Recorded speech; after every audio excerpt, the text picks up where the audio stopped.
Muy buenas noches y bienvenidos a las 8 en punto. La Corte Suprema de Justicia, específicamente la Sala de lo Constitucional, está en este momento a punto de fallar, según han dicho sus magistrados, en relación a la demanda presentada por un empresario en contra del artículo 191 del Código Penal que despenaliza la crítica desfavorable. Esto, en otras palabras, es el artículo 191 que fue introducido al Código Penal el año 2004, posibilitó que en nuestro país los periodistas o quienes ejerzan función periodística no estén sujetos a la prisión por emitir opinión, alguna opinión que pueda lesionar el honor de alguien, ¿ya? Esto no significa que los periodistas no puedan ser condenados civilmente a pagar una determinada cantidad de dinero por cometer un delito contra el honor. Obviamente hay preocupación en los medios de comunicación y yo también creo en los partidos políticos y la sociedad civil por este posible levantamiento de la despenalización. ¿Qué pudiera pasar? Bueno, se pueden pasar muchas cosas, ¿no? Yo pensaba, por ejemplo, que a lo mejor habría que restringir los programas de opinión, ¿no? Sobre todo esas opiniones que se emiten a través del correo. Podría ser peligroso, pienso yo, no sé. Esta noche vamos a hablar sobre eso, a ver, digamos, cierto, qué piensan los diferentes sectores del país. Tenemos esta noche al presidente de la Asociación de Periodistas de El Salvador, Rafael Domínguez. Buenas noches, Rafael. Buenas noches, Gusto Nacho. de saludarte, bienvenido. Igualmente, gracias por la invitación y la oportunidad de aclarar estos puntos a la Así población. es. René Portillo Cuadra, decano de la Facultad de Derecho de la Universidad Tecnológica. Buenas noches, doctor. Gusto de saludarlo. Gracias, Nacho. Buenas noches. Es un placer siempre estar en tu programa. Y también tenemos la suerte de tener acá al juez tercero de sentencia, Carlos Sánchez Escobar. Buenas noches, juez. Gusto de Buenas saludarlo. noches, Nacho, para usted y su teleaudiencia. Bueno, vamos a partir con Rafael para que nos diga, digamos, cierto, ¿por qué? ¿Por qué los periodistas nos oponemos a que se despenalice?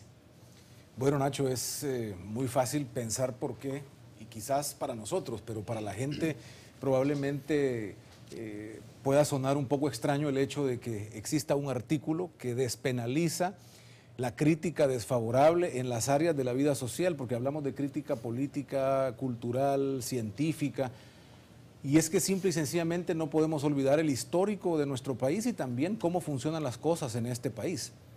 Es necesario un artículo de esta naturaleza para recordar que la libertad de expresión es un derecho inalienable, no solo del periodista, sino de toda la población, pero debido a también las intenciones siempre presentes de grupos de poder o personas que siempre existen con el pensamiento de querer controlar los medios y poder limitar el trabajo periodístico, entonces se ve la necesidad de la sociedad de solicitar de alguna manera un refuerzo que garantice que la idea de la libertad de expresión pueda ser funcional. No se trata, cuando se dice de despenalizar o que no tiene pena esta crítica, no quiere decir que no tiene castigo absoluto y que aquí tú puedes decir lo que te da la gana. No, Nacho, tú como periodista lo sabes. Decimos lo que periodísticamente es correcto y cuando se transgrede ese espacio, las leyes vigentes permiten que exista un juicio, un proceso para la calumnia, para la infamia, para cualquier otra cosa que violente el derecho de un tercero. Pero como periodistas, tener garantía de que a lo que yo voy a decir inmediatamente no me lleve a la cárcel, pues es un dormir un poco más tranquilo para este trabajo que día a día hacemos y que es de los más peligrosos que se desarrollan en este país y en el mundo. En términos legales, doctor, ¿qué significa este artículo que tengo entendido que se introdujo el año 2004 al Código Penal y El Salvador de alguna forma cuando lo introdujo se adelantó a muchos otros países que estaban ya pensando también en hacerlo? Hoy día tengo entendido que la mayoría de los países de América Latina ya tienen esta despenalización. Efectivamente, Nacho, antes de contestarte tu pregunta, quiero decirte que este es el primer desafío y quizás el desafío más grande que hoy por hoy enfrenta la Sala de lo Constitucional recientemente constituida. De tal manera que este reto que le pone la sociedad salvadoreña a la Sala de lo Constitucional nos va a permitir identificar cuál es el rumbo de los próximos años de gestión de la Corte Suprema de Justicia y en particular de la Sala de lo Constitucional. Ese es un punto importante. El otro punto importante, Nacho, es que hay que contextualizar el tema, es decir, nuestro televidente hoy por hoy no sabe de qué se ha recurrido y cuáles son los argumentos. Si me permitís, en medio minuto te comento. La persona que ha interpuesto esta demanda de inconstitucionalidad del artículo 191 del Código Penal dice de que los dos incisos últimos de ese artículo violan el artículo 6 de la Constitución de la República, que dice: toda persona puede expresar y difundir libremente sus pensamientos, siempre que no subvierta el orden público, ni lesione la moral, el honor, ni la vida privada de los demás. Dice además: el ejercicio de este derecho no estará sujeto a examen previo, censura ni caución, pero los que haciendo uso de él infrinjan las leyes responderán por el delito que cometan, que era exactamente lo que Rafael decía hace un momento. Ahora, vayámonos brevemente a leer qué es lo que dice el artículo 191 del Código Penal en esos incisos.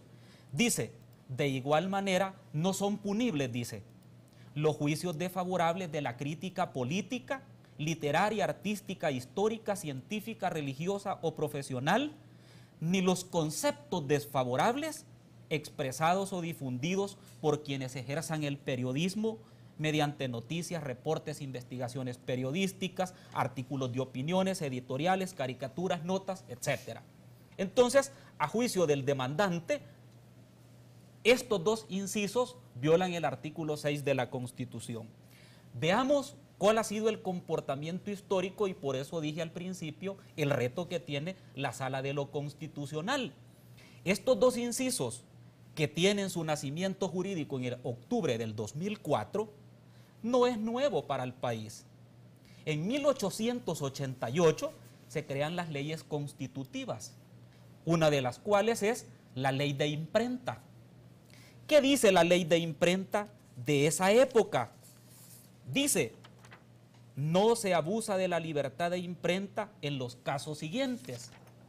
Dice: ordinal primero, cuando se censura la ley o las autoridades y funcionarios, siempre que estos no se porten como deben en el ejercicio de sus funciones. ¿Por qué entonces sería inconstitucional o ilegal utilizar periodísticamente la censura, un editorial, un comentario o un programa de televisión para decirle a los funcionarios públicos lo bueno o lo malo que están haciendo? Me parece a mí que este punto, más allá de ser un punto jurídico o constitucional, es de sentido común.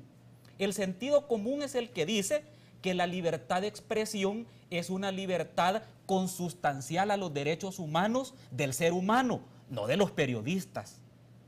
La libertad de expresión no es un derecho que sea propio para las corporaciones o las empresas noticiosas o los canales de televisión o los medios.